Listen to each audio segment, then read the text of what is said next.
बहुत समय पहले की बात है। एक सुंदर और शांत गांव था जिसे सभी लोग शांतिपुर के नाम से जानते थे। इस गांव में एक बुद्धिमान और आदरणीय बौद्ध भिक्षु रहते थे जिनका नाम वसुधा माँ था। वे अपने ज्ञान और करुणा के लिए पूरे गांव में मशहूर थे। वसुधा हमेशा लोगों को जीवन की सच्चाई हो और शब्दों की शक्ति के बारे में सिखाते रहते थे। एक दिन गांव के एक युवक का नाम धवल था जो अपनी कड़वी और कठोर बातों के लिए जाना जाता। धवल को अक्सर गुस्सा आता था और वह गुस्से में आकर बिना सोचे समझे किसी को भी बुरा भला कह देता था। उसकी बातों से कई लोग आहत हो चुके थे, लेकिन उसे इस बात का कोई एहसास नहीं था। वसुधा माँ को इस बात का पता चला और उन्होंने धवल को अपने आश्रम में बुलाया।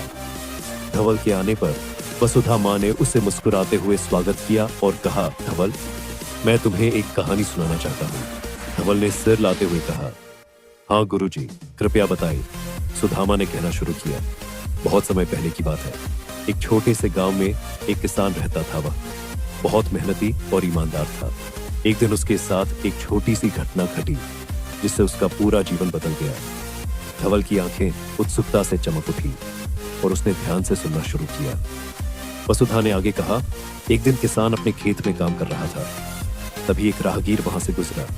वह थका हुआ था। उसने किसान के खेत में लगे आम के पेड़ से आम तोड़कर खाए और वहीं पेड़ की छांव में आराम करने लगा। किसान राहगीर को अपने खेत में देखकर अब शब्द कहने लगा। जाते जाते राहगीर ने किसान से कहा, तुम्हारे शब्दों का असर तुम्हारे ही ऊपर होगा। किसान को यह बात बहुत बुरी लगी, लेकिन उसने इसे गंभीरता से नहीं लिया। समय बीतता गया और किसान की फसलें धीरे धीरे खराब होने लगी। किसान बहुत परेशान हो गया और उसने सोचा कि यह सब उस राहगीर के श्राप की वजह से हो रहा है। वह राहगीर को ढूंढने निकल पड़ा। कई दिनों की यात्रा के बाद किसान ने उस राहगीर को ढूंढ निकाला और उससे माफी मांगने लगा। राहगीर ने मुस्कुराते हुए कहा, मेरा श्राप नहीं, बल्कि तुम्हारे ही शब्दों का असर है। तुम्हारे शब्दों में जो नकारात्मकता और क्रोध था, उसने तुम्हारे चारों ओर एक नकारात्मक ऊर्जा का मांड किया जो तुम्हारे जीवन पर विपरीत प्रभाव डाल रही है। किसान को तब समझ में आया कि उसके शब्दों का कितना बड़ा प्रभाव हो सकता है। उसने राहगीर से माफी मांगी और अपने शब्दों को सोच समझकर बोलने का वचन दिया। धीरे धीरे उसकी फसलें फिर से अच्छी होने लगी और उसका जीवन सामान्य हो गया। धवल ने गहरी सांस ली और वसुधा की ओर देखा।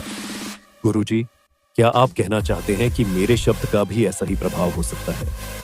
वसुधा माँ ने धैर्यपूर्वक कहा, हाँ धवल, तुम्हारे शब्दों की ताकत बहुत अधिक है। वे न केवल दूसरों को प्रभावित करते हैं, बल्कि तुम्हारे अपने जीवन पर भी गहरा प्रभाव डालते हैं। यदि तुम अपने शब्दों का सही उपयोग करो तो वे प्रेम, शांति और सकारात्मकता फैला सकते हैं।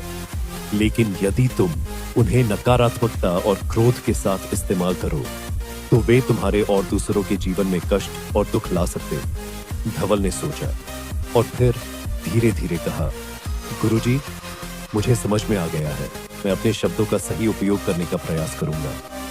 वसुधा माँ ने संतोषपूर्वक मुस्कुराते हुए कहा, यह तुम्हारे जीवन के लिए एक महत्वपूर्ण कदम है। धवल, याद रखो, शब्दों की ताकत अद्भुत होती है। वे लोगों के दिलों को जीत सकते हैं या तोड़ सकते हैं। उन्हें सोच समझकर और करुणा के साथ इस्तेमाल करना सीखो। ने वसुधा माँ के पांव छूकर आशीर्वाद लिया और संकल्प किया कि वह अपने शब्दों का सदैव ध्यान रखेगा।